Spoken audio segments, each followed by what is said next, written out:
Hey guys, and welcome to another brand new video. In this video, we're going to be talking a little bit more about some in-depth stuff because if you guys may or may not have actually heard, we made a video on this a few days ago. Now, this is in regards to a huge, pretty big court case that's coming out as of right now where people are literally suing Sony. So we actually did make this video a few days ago if you guys saw it, but this is a little bit more intriguing. Now we actually have a little bit more of an in-depth side of just like a really basic side. So we saw the initial news when it first came out, like the initial leak, I guess, apparently. And now this is actually, I think, apparently a lot worse. We actually have the official court documents now. We also now are apparently also claiming that Sony knowingly knew all about this stuff and they did nothing. And apparently now it's also more bigger, major defect in the console. So this is kind of a similar thing if you guys saw it a few days ago, but this is like part two, like I said. It's a little bit more like a lot more news coming out, a lot more articles coming out, and a lot more outrage too. And in my mind, I think it's somewhat justified too as well. But at the same time, I still kind of keep the standby initial opinion where, like, in theory, the reviews have been pretty good in terms of, like, refunds, in terms of fixing stuff, warranties. So I've had good issues and good vibes with Sony. But at the same time, I'm not everyone. So we have a lot of stuff to talk about. Make sure you guys are subscribed with the notifications on as well for the brand new PlayStation 5 giveaway with the Amazon links down below for the signups, the Twitter and Twitch streams down below, Target links, and all that good stuff. And let's dive in the video. So, as we've mentioned, we actually have had an ongoing now court case. But like I kind of mentioned at the start of the video, we've now been seeing a little bit more of just general vibes. So the PS5 lawsuit now claims that Sony now knowingly hid a major defect in the console. So is it hot water or is it blowing smoke? So Sony right now is facing a class action lawsuit regarding a game-crashing PS5 defect. But do the accusations actually hold any weight? So we covered this a few days ago. So plaintiff Christina Trejo of Illinois filed a lawsuit after discovering the PS5 was prone to shutting down entirely during gameplay. The court documentation now, which we can show you guys, states the defect affects users' ability to play video games and compromises the primary function and overall usage of the PS5. So I always love this type of stuff. I love going through these court documents and seeing this in general, where you can now see the official document stating plaintiff Christina Trejo brings this class action complaint in demand for jury trial against defendant Sony Corporation of America on her own behalf and behalf of the class of individuals who purchased a defective PS5 console manufactured and sold by the defendant. On behalf of herself and the proposed class of individuals who purchased a PS5, plaintiff seeks damages, restitutions, and injunctive relief against defendant for manufacturing, advertising, and selling the defective PS5.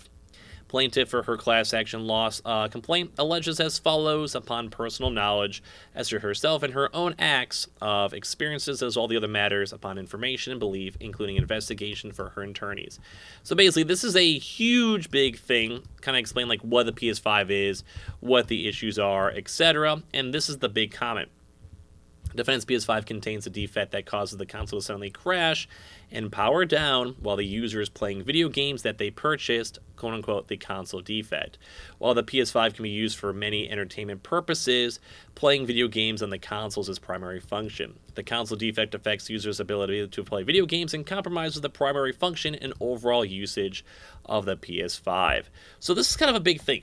So I mentioned this when we first saw this video about like 4, 5, 6 days ago whenever I made it.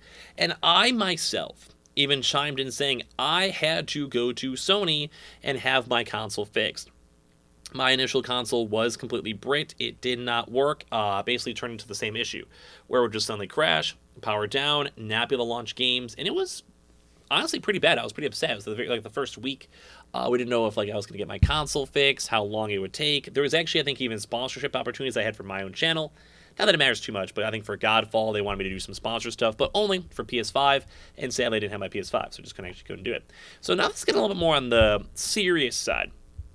So the big issue over here is now they're saying that Sony is aware of the issue, which I think they probably would. I did see, and I made on the previous mentioned videos, there was a lot of people tweeting, a lot of people mentioning it. Even on my prior videos, people mentioned it. I saw it on Twitter. I've seen other YouTube outrages for it. I've seen all this stuff. And I do think Sony's probably somewhat aware, because, I mean, they fixed mine. So at least for me, I have been a part of this boat. And I'm sure there has been more other people throughout the years that also have done it.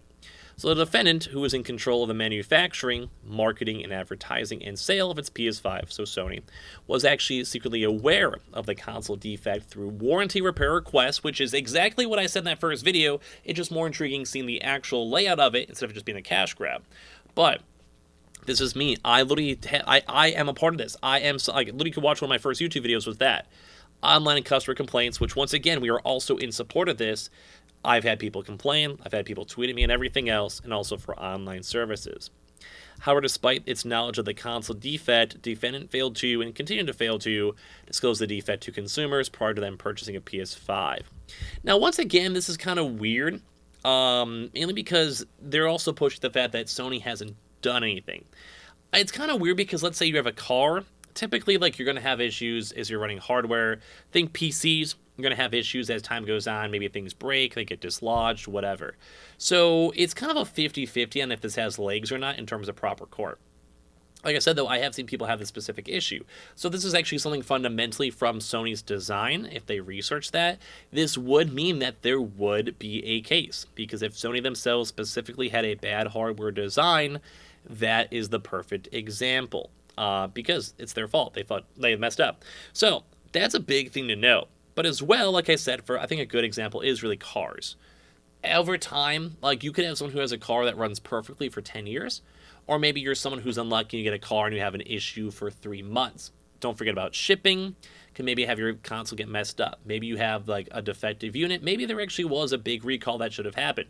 There's a lot of potential what ifs, and that's why court is very intriguing, because at the end of the day, you have to have all these people that are being sued going through on the day-to-day notions and seeing, is this good, is this bad, is this ugly, and all that tied on in. So I'm very, very intrigued on that.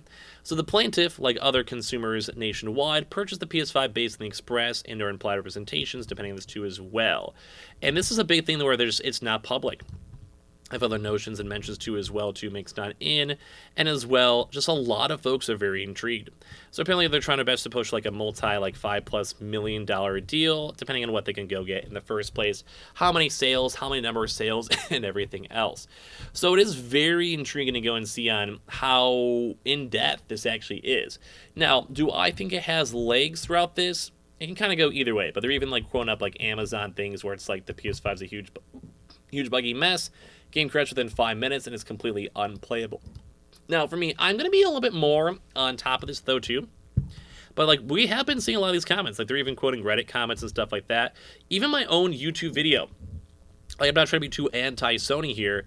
But, like I said, this has actually happened to me. I had to send mine in to be fixed. And if it happened after my warranty process was done, I could have maybe been completely screwed. I may have not had a chance to get it. So basically, too, as well, this has apparently been published in the gaming community, too. We've seen other folks as well mentioning on top of this. Like, this actually does have a somewhat well-thought-out functionality, and it's very intriguing, especially because, I'm also an Illinois boy myself. It's very, very intriguing to come with this. Now, the article as well, they're trying their best to go and just basically say, like, there's a lot of evidence tied on in. And I think one of the biggest things, too, is that Sony knowingly concealed this issue and decided to sell the PS5 either way. So this could be a big issue where Sony may actually have had to pay this fine, too, overall. So their take, at least, is the latest lawsuit against Sony is far from the first time they've had to deal with this, with the Nintendo Switch is a good reference as well. In this latest case, it's not entirely accurate to say Sony hadn't disclosed information on it. By the lawsuit's own admission, Sony's official support page does go and say that there is some issues too as well, and they are able to. But the big issue is, though, it's only under warranty.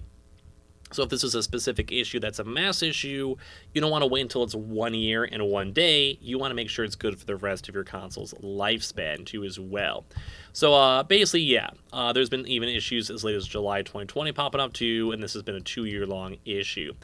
It's kind of more intriguing than I thought. And when I first saw it, I thought it was like a goof of like, it happens, whatever. But with actually a lot more of these references and more of a somewhat cohesive, like, proper lawsuit list and properly, like, actioned up here, it's a little bit more intriguing to go and see, and I do kind of think there is a little bit more proper legs on this with the lawyers and everything else tied on in.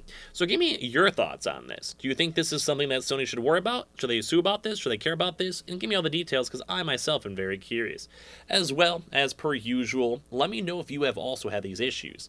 Make sure you guys are subscribed with the notifications on as well for the brand new PlayStation 5 giveaway. We'll give you more updates on this. Twitter and Twitch streams down below. Weeble Coinbase is down below. Everything else is as well, all down below. I just want to say I appreciate you guys all so much for watching. Make sure you guys are also subscribed. And well, like I said, court is never fun, but it is always intriguing to go and read about it and see what these lawyers have to say about it too as well. So thank you guys all so much for watching. I'll have a lot more videos all throughout today.